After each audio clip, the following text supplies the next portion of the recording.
주간 동안 주의 은혜 가운데 평안하셨습니까? 옆에 사람하고 인사합시다. 사랑합니다. 축복합니다.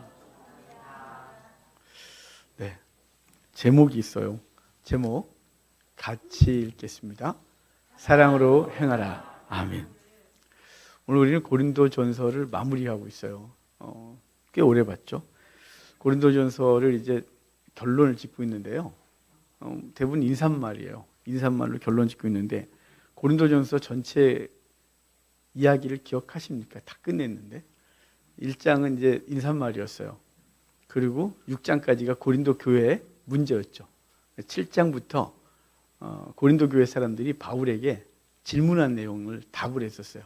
그리고 16장은 연보에 대한 얘기를 하고 인사말로 끝나는 거죠.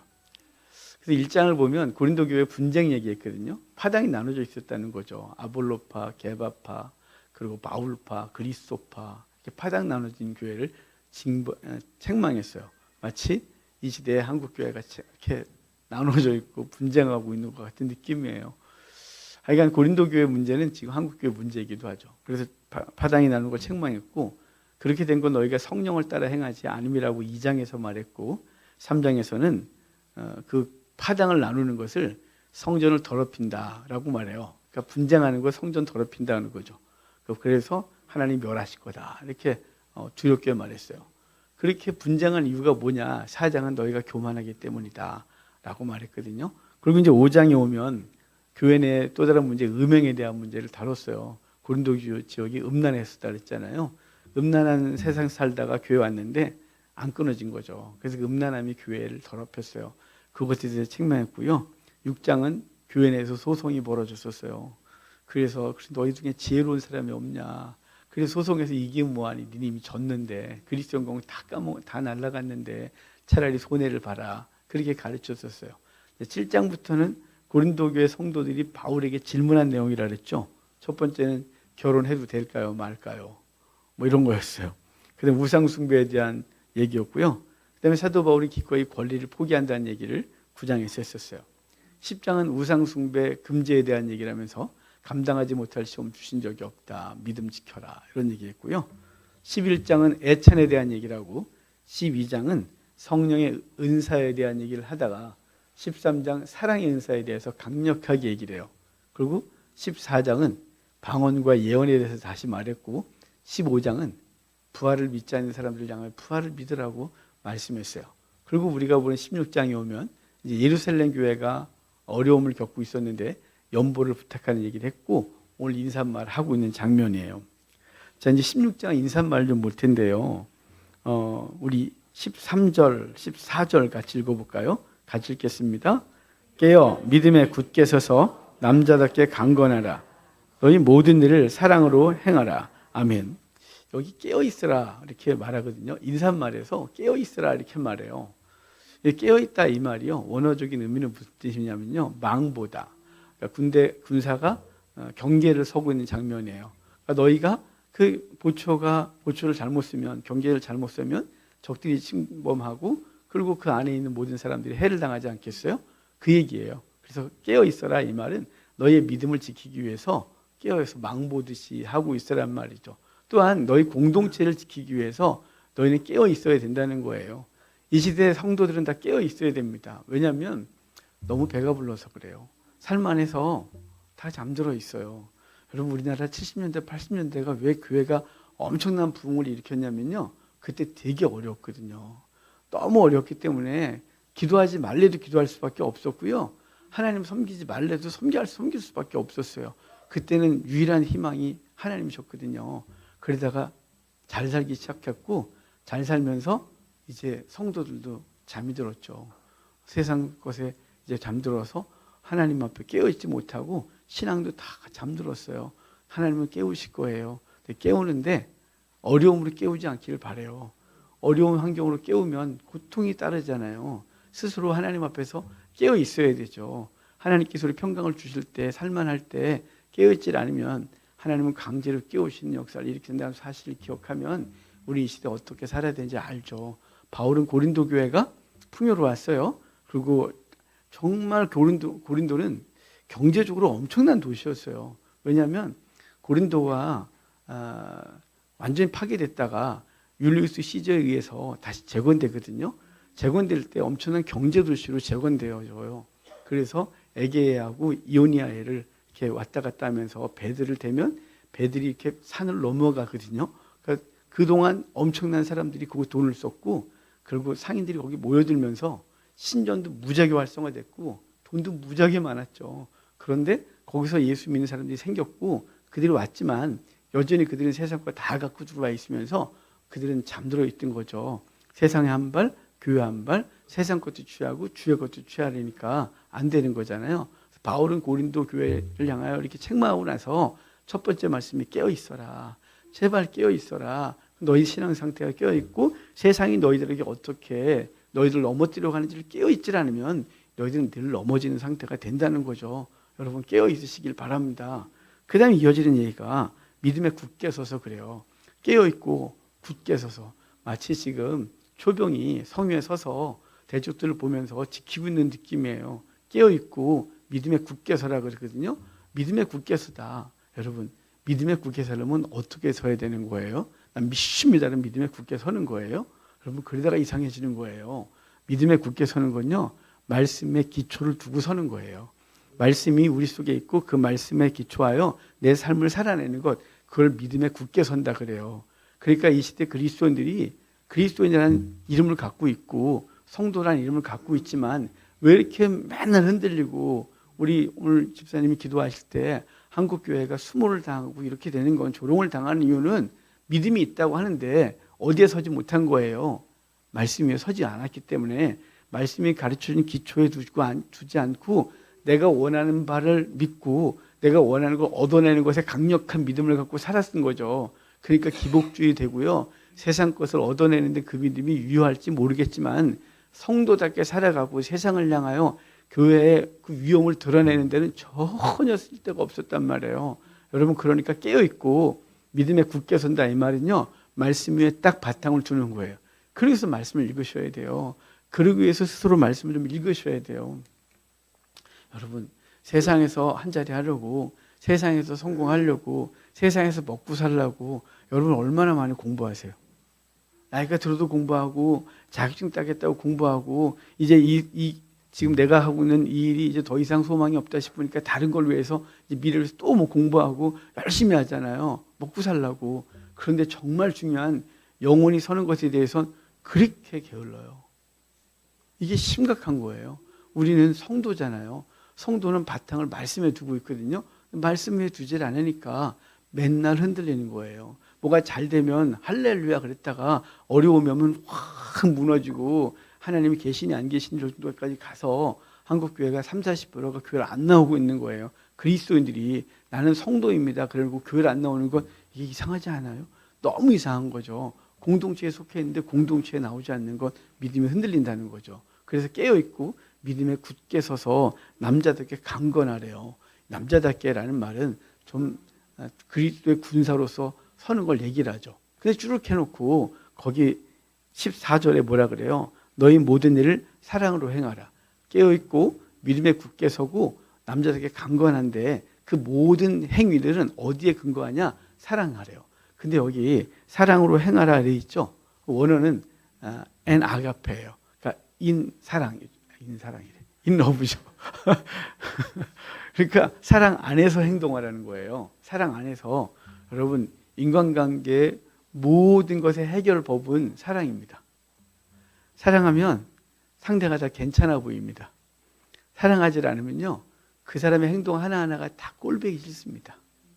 평소에 괜찮던 게 갑자기 사랑이 식으면 그 사람의 행동하는 게 그렇게 싫어요. 밥 먹는 것도 싫고요, 숨 쉬는 것도 싫고요.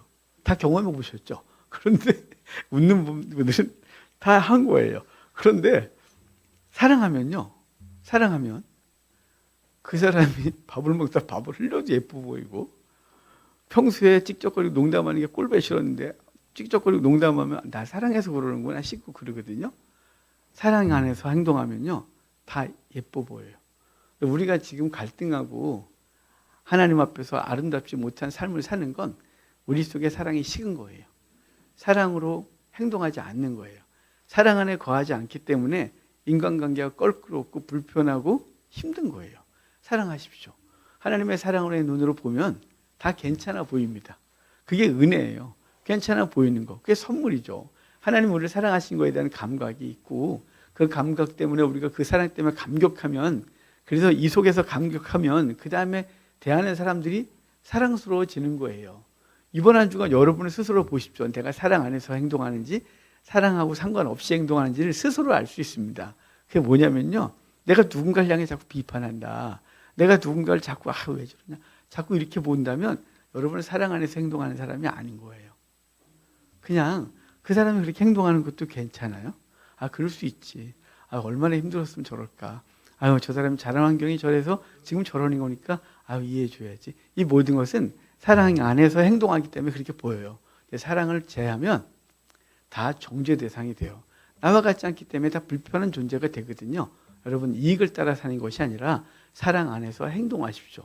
전제가 깨어있고 믿음에 굳게 서고 남자답게 강건하여 사랑 안에서 행동하시면 성도 다워집니다. 우리를 통하여 세상이 사랑을 압니다.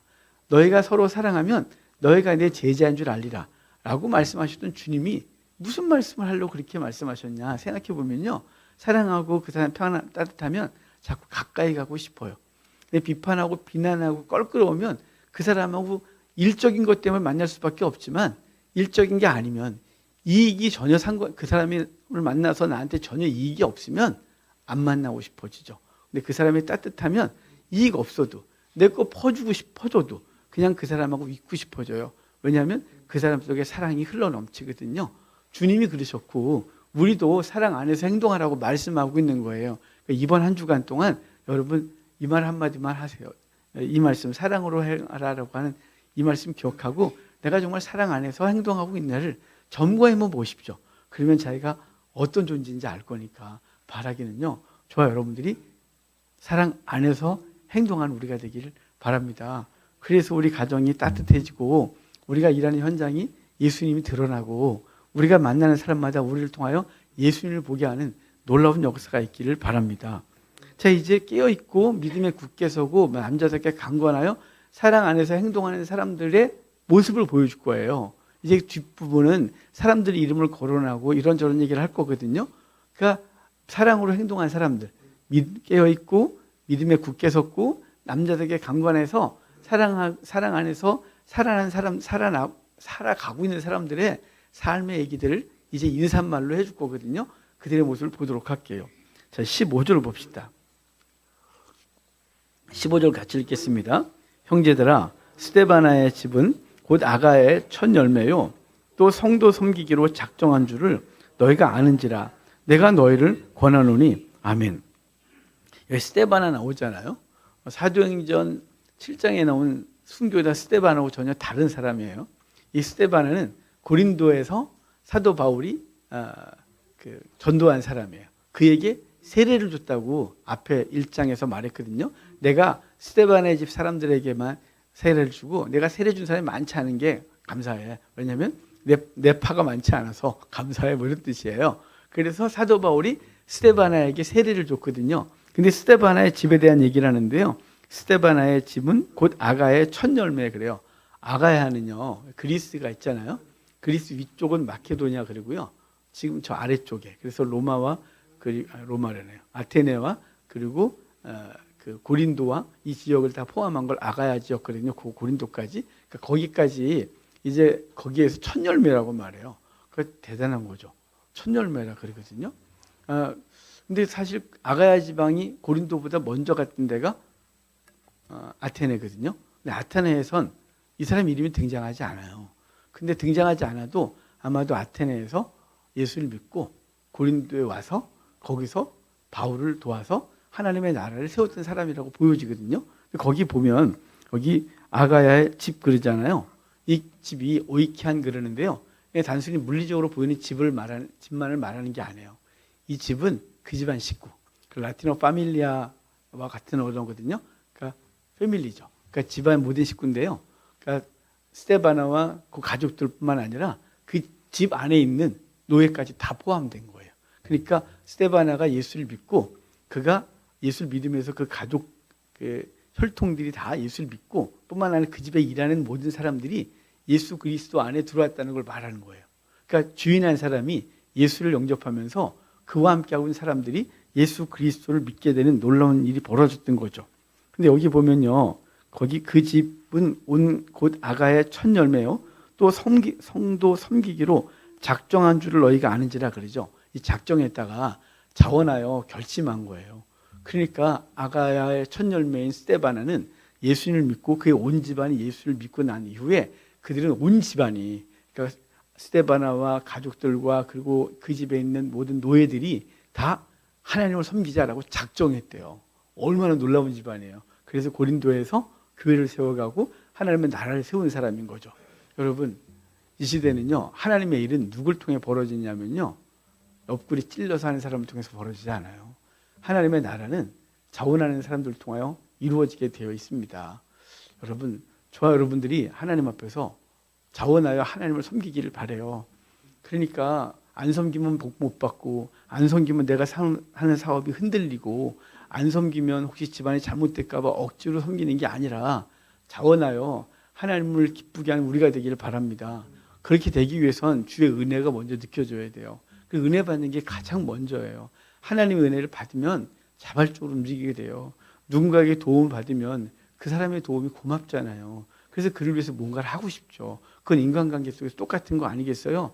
그런데 하나님으로부터 은혜를 받으면 그 은혜 때문에 우리는 작정하여, 그러니까 스스로 자원하여 작정하여 그 하나님을 위하여 살아가게 되는 것이죠. 그러니까 이 시대에 헌신한 사람, 헌신자들이 많지 않다 그래요. 그래서 우리 목사님들끼리 만나면 교회 일꾼이 없다 그러거든요. 예전엔 참 많았죠. 예전에는 일꾼이 정말 많았어요. 그러니까 교회가 그만큼 부흥했죠. 재정적인 헌신자도 많았고 물리적으로도, 그리고 헌신하는 사람이 많았단 말이에요. 그런데 요즘은 두 개가 다 사람 점점 좀 줄어요. 그래서 고민하는 거 뭐냐면 교회가 언제까지 이렇게 유지되고 있을까? 이게 목사들의 모임이에요. 목사들의 얘기예요.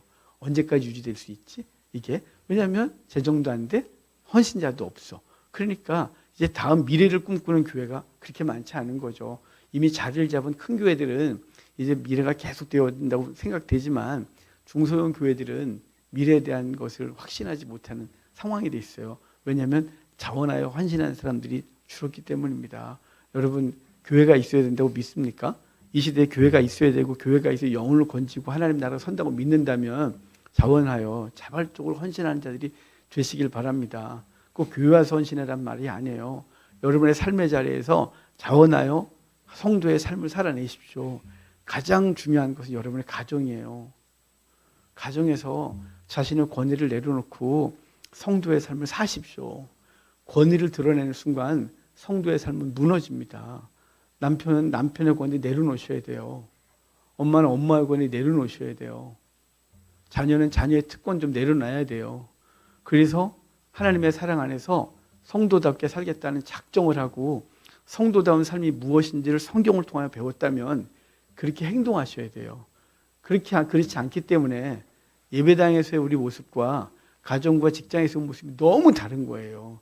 그래서 당신이 교회에서 그렇게 행동하는데 나와서 이래 라고 말할 수밖에 없는 거고, 가정이 가장 기본적인 교회거든요. 하나님이 가정을 교회로 만드셨다는 생각을 하면 교회 내에서 행동하는 것처럼 가정에서도 해야겠죠. 그러기 위해서 뭘 해야 돼요? 자원하여 결단하셔야 돼요. 내 거 내려놔야지. 그래, 내가 섬겨야지. 그래 라고 하면 가정이 살아나기 시작할 거고요. 가정이 교회가 되고 그 교회가 뭐요? 지역교회가 되고 지역교회가 뭐요? 전 우주교회가 된 줄 믿고 하나님 앞에서 자발적인 헌신을 하기를 주의 이름으로 축복합니다. 자, 16절, 17절 보겠습니다. 이 같은 사람들과 또 함께 일하며 수고하는 모든 사람에게 순종하라. 내가 스데바나와 부드나도와 아가이고가 온 것을 기뻐하노니 그들이 너희의 부족한 것을 채웠음이라. 여기 먼저는 이런 사람들에게 순종하래요. 어떤 사람들에게요? 자발적으로 결단하고 하나님을 섬기는 사람들에게 순종하래요. 왜냐하면 그들은 하나님을 위해 살기로 작정했고 그 헌신에 대한 사람들이 헌신된 사람들이 생각은 오직 주의 일이니까 그들이 무엇인가를 부탁하거나 이야기를 하면 그들의 말을 따라서 함께하라는 거죠. 히브리서에 보면요, 당시 히브리서도 그 교인들이 교회를 다니다가 다시 유대교로 돌아가는 상황이에요. 히브리서는 흩어진 히브리인들에게 편지를 쓰는 거거든요. 히브리인들이 공동체 생활을 했어요. 어디 가든지. 왜냐하면 안식일 예배 때문에요. 안식일 예배를 드리려면 안식일 걸어갈 수 있는 거리가 1km밖에 안 돼요. 1km 이상 걸어갈 수가 없는 거예요. 당시. 그러니까 1km 안에 회당이 있는 곳에서 1km 반경 안에 살아야 되는 거죠. 그래야 그들이 유대 공동체를 유지하고 예배할 수 있었어요. 그렇게 똘똘 뭉쳐 살다 보니까 그 사회가 굉장히 경직됐겠죠. 율법으로 경직되고 그래서 거기서 벗어나는 순간 매장되는 거예요. 그래서 유대교 사회, 유대인 사회에서 복음을 받아들인 사람들이 생기기 시작했어요. 그러니까 그들이 예수를 믿게 되고 그럼 어떻게 될까요? 그 유대 공동체에서 왕따를 당하는 거죠. 직장에서 쫓겨나고요. 그가 만약 장사하는 사람이면 아무도 그 집에 가서 물건을 사지 않고요. 아이들이 학교 가면 학교에서도 힘들어지고요. 학교에서 쫓겨나는 거죠. 그들이 너무너무 고통스러운 삶을 살았어요. 그러니까 너무 힘드니까 다시 유대교로 돌아가려는 사람들을 향하여 히브리서는 가지 마라. 유대교로 돌아가지 말라고 말해요. 그런데 사람들이 무슨 소리야, 나 갈래라고 가지 않았겠어요? 그런데 히브리서는 그런 사람들 향하여 가지 말라고 해놓고 맨 마지막 결론 부분에서 이렇게 말해줘요. 너희를 인도하는 자들에게 순종하고 복종하라. 그들은 너희 영혼을 위하여 경성하기를 자신들이 청산할 자인 것 같이 하느니라. 그들로 하여금 즐거움으로 이것을 하게 하고 근심으로 하게 하지 말라. 그렇지 않으면 너희에게 유익이 없느니라. 자, 지금 권면했던 사역자들을 향하여 됐거든요. 나 돌아갈래요 라고 하면 그러지 마라. 그들에게 순종해라. 그들은 너희들이 잘못되면 지가 잘못한 줄 알고 혼자 회개해. 너 문제가 생기면 목사는 야, 너가 지금 문제가 생겨 내가 기도를 안 해서 그래 라고 생각하고 혼자 회개 기도해. 그런 사람들이야. 그런 사람들이 근심 가운데 일하지 않고 기쁨으로 일할 수 있도록 순종해라 라는 게 히브리서 저자의 말이었어요. 오늘도 마찬가지예요. 바울은 그 스데바나와 그 외의 사람들, 그들이 하나님 앞에 헌신하여 사랑하는 사람들의 말을 순종해라. 다른 성경은 복종해라 이렇게 번역하기도 했어요. 그래서 왜냐하면 그들이 너희들을 위해서 애쓰고 있다라고 말하는 거죠. 그리고 뒤에 보면 이렇게 말하잖아요. 17절 보면 너희의 부족한 것을 채웠다. 누가요? 그들이. 너희의 부족한 것이 뭘까요? 그들이 교회 사역자들이 여러 가지 채우지 않았을까요? 당시 자기 집을 내놓고 예배드렸어요. 스데바나는 아마 그런 사람이었을 거라고 보여지거든요. 자기 집을 개방하고 예배했어요. 자기 집을 개방하고 예배하다 보면 뭐가 될까요? 돈 들죠. 장소를 헌납하면 돈이 안 들겠습니까? 돈 들죠. 사람들이 오면 먹여야죠. 섬겨야죠. 그리고 그의 영적 필요를 채워줘야죠. 단순히 먹여주고 재워준다고 되겠어요?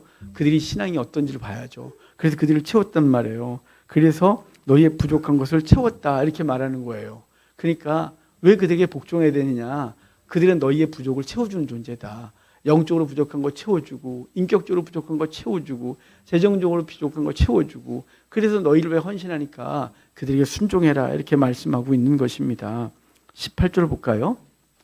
그들이 나와 너희 마음을 시원하게 하였으니 그러므로 너희는 이런 사람들을 알아주라. 인정해라 이런 말이에요. 근데 여기 마음을 시원케 했다 그러죠. 이게요. 푸시케라는 단어가 있긴 한데 그런 단어를 안 쓰고 푸뉴마를 썼어요. 이 단어의 뉘앙스를 좀 벗어나서요. 푸뉴가 뭐냐면 영혼이에요. 그러니까 너희 마음을 시원케 했다 그러죠. 우리 해석은. 근데 사실은 그냥 원어 그대로 하고 원어가 강조하는 게 영이에요. 너희 영혼을 시원하게 했다. 그런 거죠. 그러니까 교회는 우리의 육적 삶을 시원케 하는 존재는 아닌 거죠. 그것은 따라오는 거고 그것을 섬겨야 되겠지만 정말 중요한 건 영혼이 시원케 됨을 얻는 거예요. 바울이 영혼이 시원케 됐고요. 고린도 지역 사람들이 스데바나와 그 헌신하는 사람들을 통하여 그 영혼이 시원함을 얻었대요. 영혼이 유익을 얻은 거죠. 여러분 자원하여 헌신한 사람들을 통하여 영혼들이 살아남을 기억하시길 바랍니다. 자원하여 헌신한 사람들은 근거가 어디냐면 말씀에 굳게 섰고요. 사랑 안에서 행동했기 때문에 그래요. 그러기 위해서는 본인이 하나님의 사랑 안에 거해야 되죠. 우리가 주의 사랑 안에 거하고 그 사랑 안에서 영혼들을 대하면 그 영혼들이 우리를 통하여 살아나는 역사가 있음을 믿으시기를 바라요. 나 같은 게 뭘 한다고 그러지 마십시오. 우리 한 사람 한 사람이 자기의 자리에서 사랑 안에서 행동하면 살아나는 역사가 있어집니다. 큰 교회만 가능할까요? 목사들만 그 일을 하는 걸까요? 아니, 우리는 다 제사장이고 선지자고 예언자고 하나님 앞에서 서 있는 주의 백성이거든요. 다 똑같아요. 그러니까 교회 내에서 직분이 다를 뿐이죠. 저는 전임 사역자로 여러분이 인정해 주셔서 목사로 살아가고 있는 거고요. 여러분은 여러분의 삶의 자리가 전임 사역자의 자리인 거예요. 그곳에서 사랑 안에서 행동하여 영혼들을 살려내겠죠. 그러기 위한 자발적인 헌신이 있으시길 바라고요. 그리고 그 헌신은 여러분의 주변 사람들을 살려내기 시작할 것입니다. 자, 우리 19절, 20절 볼까요? 같이 읽겠습니다.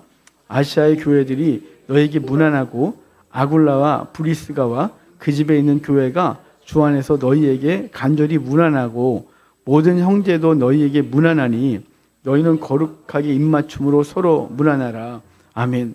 여기 아시아에 있는 교회래요. 아시아에 있는 교회는 지금 터키 동부에 있는, 터키 서부죠. 터키 서부에 있는 7 도시를 중심으로 한 고지역을 아시아 그래요. 왜냐면 거기 터키 동부에 아시아, 서부에 아시아주가 있거든요. 제가 예전에 기도원에 포천 기도원을 할 때 어떤 사람이 와서 새벽부터 저한테 하나님 얘기하고 막 그랬어요. 근데 그분이 목사들이 너무 무식하대요. 내가 무식한 건 인정하겠는데 평신도한테 목사가 무식하다고 그러니까 기분이 되게 나쁜 거 있죠. 그래서 제가 목사가 이렇게 뭐가 무식해요? 그랬어요. 그랬더니 그분이 그래요. 아시아에 있는 7교회를 모른대요. 그래서 에서보드 사빌라 속으로 그랬어요. 그래서 그걸 몰라요? 그랬더니 모른대요. 나중에 알고 보니까 그분은 이 아시아에 우리가 살고 있는 아시아에 하나님이 숨겨둔 7교회가 있다는 거죠. 그러니까 저도 모르죠. 그분은 목사들이 무식하대요. 아시아에 있는 7교회를 아시아를 모른다고 해서 너무 놀랐어요. 그러니까 그분 혼자 산에서 기도하시는 분이었기 때문에 성경을 안 보고 산기도 하면서 아시아 7교회가 어디 있습니까? 그러니까 그 당시 벌써 한 20년 넘었으니까요. 우리나라에 뭐 순복음교회 뭐 어디 무슨 교회 이러지 않았을까 싶기도 한데 그분은 아시아가 여기 아시아에는 거기 터키 서부에 있는 아시아 거기는 모든 교회가 무난한다. 그래요. 왜냐면 사도 바울이 어디 있어요? 에베소에 있어요. 에베소에서 그 얘기를 하면서 거기 아굴라와 브리스가 그러잖아요. 아굴라 브리스가 그러죠. 여기 대부분은요. 이 부부를 소개할 때 브리스길라와 아굴라 이래요. 근데 오늘 보면은 아굴라 앞에 뒀어요. 예의상 남자를 앞에 둔 거죠. 원래는 대부분 브리스길라를 앞에 둬요. 왜냐면 이 집안의 영적 리더는 브리스길라였거든요. 그런데 바울은 그 브리스길라 아굴라가 나름대로 신앙을 많이 회복한 것 같아요. 그래서 사도 바울이 고린도에서 교회를 세우고 아시아 다시 돌아갈 때 그때 그가 어디 갔냐면 에베소에다가 브리스길라와 아굴라를 떨궈줘서 교회 세우라 그래요. 그래서 그분들이 자기네 집을 개방하고 예배하고 그리고 복음 전했거든요. 그런데 이제 그들의 소식을 고린도에 전하는 거죠. 우리 알잖아. 브리스길라 아굴라. 그들이 지금 교회를 세우고 교회 내 자기네 집을 개방해서 엄청난 일을 하고 있어요. 라고 말하는데 아굴라를 앞에 뒀어요. 아굴라가 더 좋아졌다고 보여주기도 하고 예의상 그런 것 같기도 한데 여러분 신앙의 영적 가장이 남자가 되시길 바라요. 그래서 목사가 남자 그랬더. 아니요. 다 좋은데요. 남자가 신앙으로 딱 바로 서서 그 가정을 이끄는 놀라운 역사가 있기를 바라요. 그래서 브리스길라 아굴라가 여기선 바울이 편지할 때 아굴라 브리스가로 바뀌어 있다는 사실은 이 영적 질서가 다시 세워졌나? 라는 추측을 하게 해서 여러분에게 말씀을 드려요. 그러면서 여기 입맞춤으로 서로 무난하라 그러죠. 입맞춤은 입술과 입술을 맞추는 게 아니죠. 중동의 그 오래된 관습인 볼을 대면서 입맞추는 걸 입맞춤이라 그래요. 초대교회 성도들이 인사할 때 입맞춤으로 인사하라고 그러고 입맞추고 인사했어요. 근데 거기 어떤 책을 보니까 초대교회 사람들이 입맞춤으로 인사하고 입맞춤을 했던 의미가 3가지가 있었다 그래요. 첫 번째가 뭐냐면 평화를 기원했대요. 하나님과 우리 사이에, 우리와 이웃 사이에 평화를 기원하면서 입을 맞췄다. 그리고 두 번째가 우리는 하나다라는 걸 확인하는 상황에서 입을 맞췄다. 그리고 세 번째가 부활의 표지로 입을 맞췄다 그래요. 근거는 대체 어디서 나온지 모르겠고 신학자들이 한 글에서 여러분에게 소개를 해요. 입맞춤으로 무난한다 이 말은요. 그러니까 하나님의 평화가 우리 가운데 있고 우리가 하나 됐으며 그리고 예수 그리스도의 부활을 믿는 사람으로서 영원한 부활을 소망하고 살아간다는 의미로 입맞춘다 이렇게 표현하고 있다고 보여집니다. 자, 우리 21절부터 24절까지 마지막 볼까요? 나 바울은 친필로 너희에게 문안하노니 만일 누구든지 주를 사랑하지 아니하면 저주를 받을지어다. 우리 주여 오시옵소서. 주 예수의 그리스도의 은혜가 너희와 함께하고 나의 사랑이 그리스도 예수 안에서 너희 무리와 함께할지어다. 아멘. 바울은 여기 친필로 쓴다 그러거든요. 사실은 바울은 늘 편지를 대필했어요.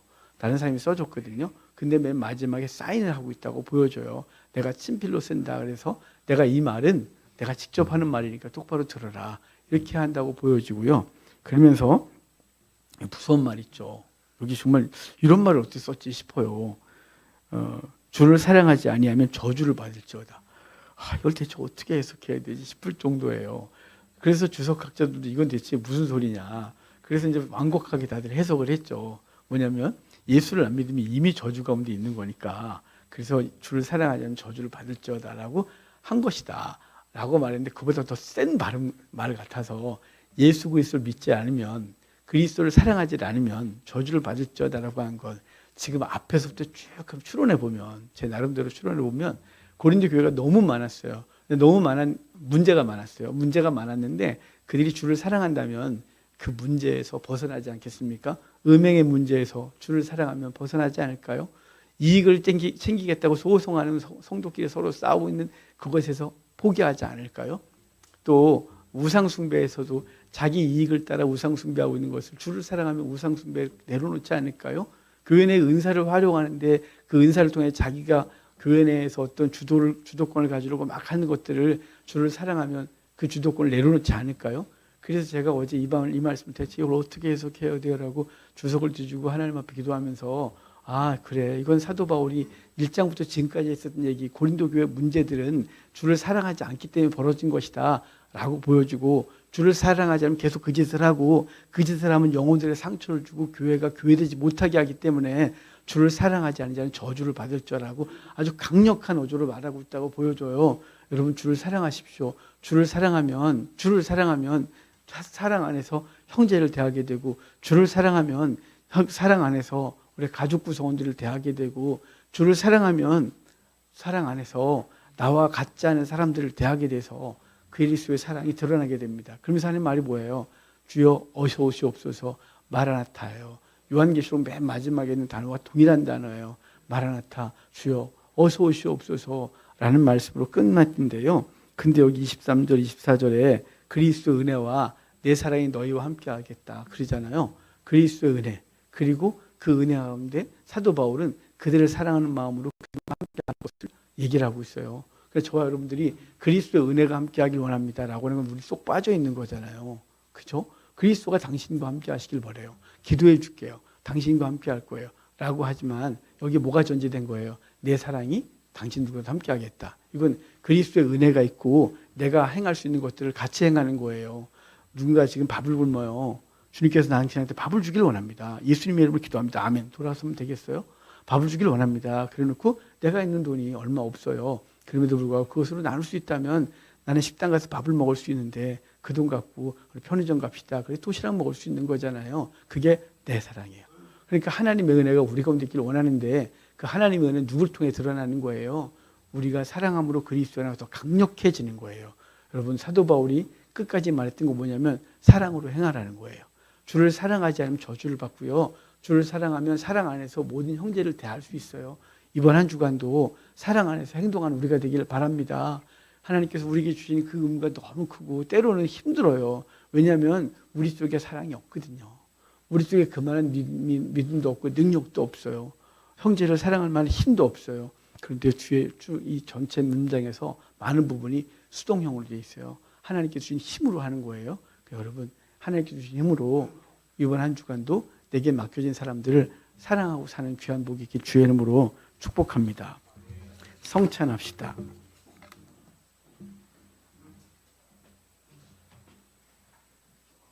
찬송가 303장입니다. 찬송가 303장 찬양입니다.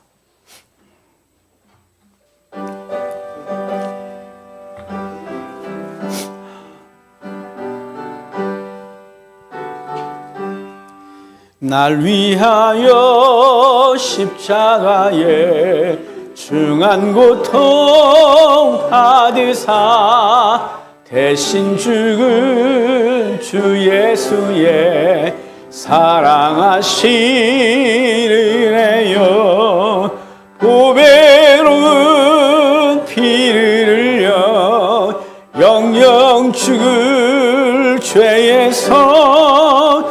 구속함을 받으느니 어찌 찬양할까.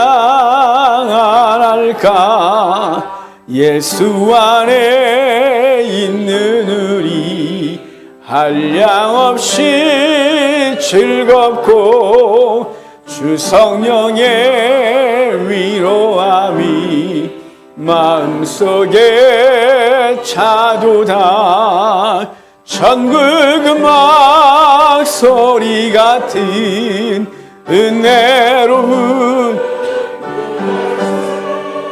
끊임없이 듣는 우리 어찌 찬양. 이 세상의 모진 풍파 풀어도 주님 안에 보호받는 우리 마음 편하다. 늘 깨어서 기도하고 저 천국을 바라며 주님만을 기다리니 어찌 찬양 안 할까. 아멘.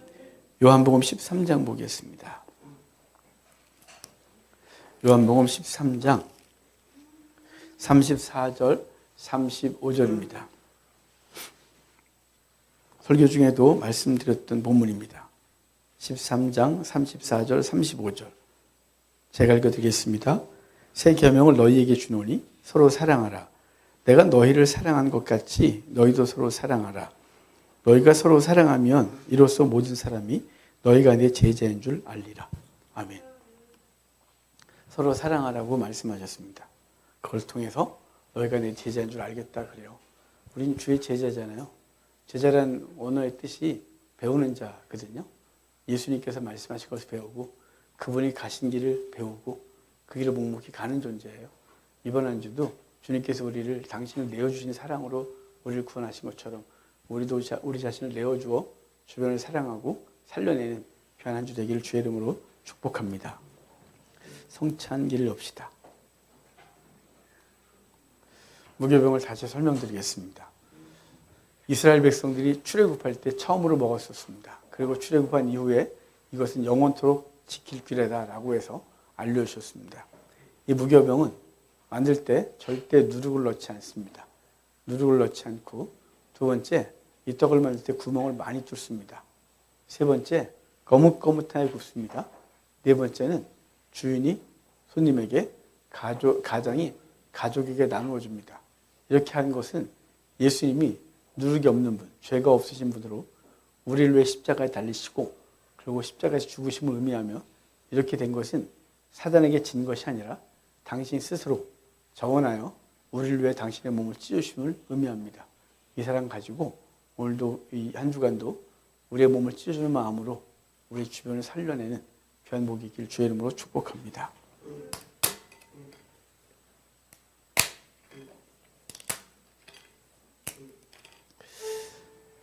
떡을 듭시다. 그리고 기도합시다. 주님, 나를 위해 당신의 몸을 치러주셨습니다. 나도 돌아가서 그렇게 살아보겠습니다. 힘을 주십시오. 힘을 주십시오. 라고 기도하겠습니다. 기도합시다. 하나님 감사합니다. 또 당신을 위하시는 일을 이렇게 주셔서 주의 백성들이 주 앞에 예배하고 주님께만 영광을 돌리게 하시면 감사합니다. 주님이 나 같은 걸 위해 이 땅에 오시고 육신을 가지시고 죽으시고 생명 주셔서 감사합니다. 주셨음에도 불구하고 여전히 죄 가운데 있는 우리를 불쌍히 여기시고 주님, 우리도 거듭나서 바르게 살고 하나님이 기뻐하시는 거룩한 삶을 살아내는 우리가 되게 해주시길 간절히 원합니다. 함께 하소서, 역사하소서, 충만하게 하소서. 하나님 감사합니다. 우리를 위하여 당신을 내어주신 그 은혜 늘 기억하게 하시고 그 사랑 때문에 감격하게 하시고 그 사랑으로 우리에게 맡긴 삶을 살아내게 하시길 원합니다. 당신의 몸을 찢어주신 그 사랑, 우리도 내 삶을 찢어 나누는 마음으로 이 한 주간 살아가게 하시고, 그래서 가장 가까이 있는 내 가족들 살려내고, 함께 일하는 동료들 살려내고, 무너진 한국교회 살려내는 이 한 주간 되게 해 주십시오. 감사합니다. 예수님의 이름으로 기도합니다. 아멘. 주님의 모임입니다.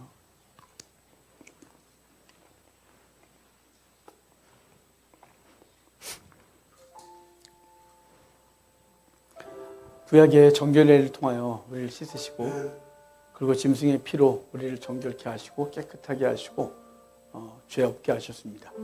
예수님이 십자가에서 물과 피 다 쏟으시고, 그래서 우리의 모든 허물을 닦으시고 그 생명 주시고, 그리고 영원한 생명을 갖게 하셨는데, 이제 우리도 이 한 주간 살면서 우리의 모든 걸 내어주어 주변을 살려내는 날 되기를 바랍니다.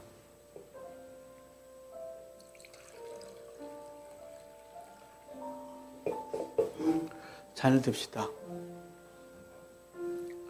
우리 주님께 또 기도합시다. 지금 생각나는 사람 이름을 부르고 주 앞에 올려드립시다. 주님, 살려주십시오 라고 기도합시다. 기도하겠습니다. 주님, 살려주십시오. 우리 헌신과 수고를 통해 살려주십시오. 육체를 내어주고 물과 피를 다 쏟는 마음으로 섬기게 하시고, 그래서 살리게 하소서.